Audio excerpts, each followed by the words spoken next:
વિકાસના કાર્યોમાં જે પણ કામ કરતા હોય ત્યારે સારું કામ થાય, ક્વોલિટીનું કામ થાય.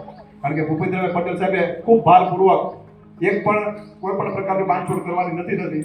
કોઈ પણ કોન્ટ્રાક્ટર હોય નબળું કામ થતું હોય તમારા ધ્યાને મૂકજો, ફરજિયાત પડે.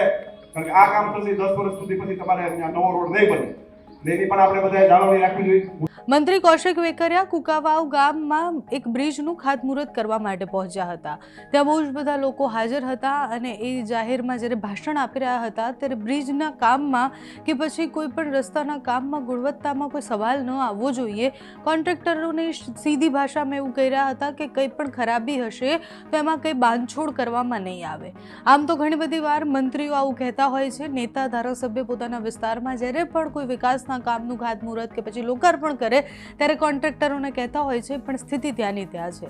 તમે ગુજરાતના કોઈ પણ રસ્તા જોઈ લો એટલે બહુ જ વધારે ખર્ચો કર્યા પછી બનાવેલા રસ્તા 1-2 વર્ષમાં એની જે સ્થિતિ હોય છે ખૂબ ખરાબ હોય છે. આટલો બધો ટેક્સ ચૂકવ્યા છતાં પણ રસ્તાની આ હાલત જોઈને બહુ જ બધા લોકો સવાલ કરતા હોય છે. આજે મંત્રી કૌશિક વેકરિયાએ કોન્ટ્રાક્ટરોને સીધી ભાષામાં એવું કહી દીધું છે કે બાંધછોડ કરવામાં નહીં આવે, પૈસા કાપવામાં આવશે, આગળ જતા કોન્ટ્રાક્ટ નહીં મળે.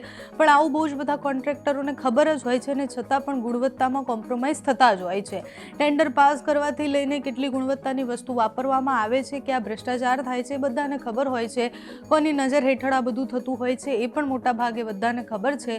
અધિકારીથી લઈને કોન્ટ્રાક્ટર સુધી જેની સામે કાર્યવાહી થવી જોઈએ, એટલે તૂટતા રસ્તા હોય, બ્રિજ હોય, છતાં કાર્યવાહી ન થાય અને સતત આપણે એક જ કમ્પ્લેન કર્યા કરીએ.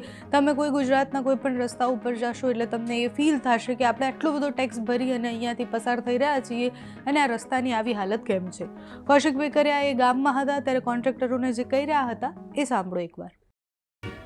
થોડુંક ટ્રાફિક રસ્તો પહોળો કરી દો, થોડોક સમય લાગશે એ પણ બાકી નહીં. તમારે જે ડબલ પટ્ટી વાળો રસ્તો કરવો છે ને એ પણ આગામી દિવસોની અંદર આ ભારતીય જનતા પાર્ટીની સરકાર દ્વારા જ થવાનો છે.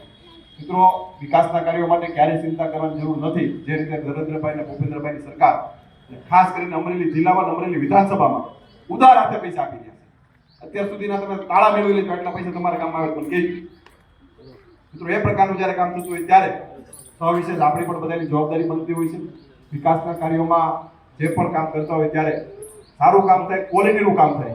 કારણ કે ભૂપેન્દ્રભાઈ પટેલ સાહેબે ખૂબ ભારપૂર્વક એક પણ કોઈ પણ પ્રકારની બાંધછોડ કરવાની નથી થતી. કોઈ પણ કોન્ટ્રાક્ટર હોય નબળું કામ થતું હોય તમારા ધ્યાને મૂકજો, ફરજિયાત પડે. કારણ કે આ કામ થશે 10 વર્ષ સુધી, પછી તમારે નવો રોડ નહીં બને. એની પણ આપણે બધાએ જાળવણી રાખવી જોઈએ. હું તો ગામને વિનંતી કરું, 5-5 જણા રોજની ટીમ બનાવો, એસ્ટિમેટ લઈને બેસે, કેટલા તગારા કપચી, કેટલા તગારા સિમેન્ટ, કેટલી રેતી, એનું એસ્ટિમેટ લઈને બેસે તો 100% ક્વોલિટીના કામો થશે. અમારી પણ જવાબદારી, તમારી પણ જવાબદારી, આપણે સાથે મળી વિકાસના કાર્યો કાયમી માટે ટકી શકે એ પ્રકારે બધા જ કરે એની પણ આપણે ખાસ જરૂર હોય છે. વિશેષ સમય લેતો નથી. મારે 9 વાગે અમદાવાદ પહોંચવાનું છે, છતાં અહીંયા વાગવા આવ્યા છે.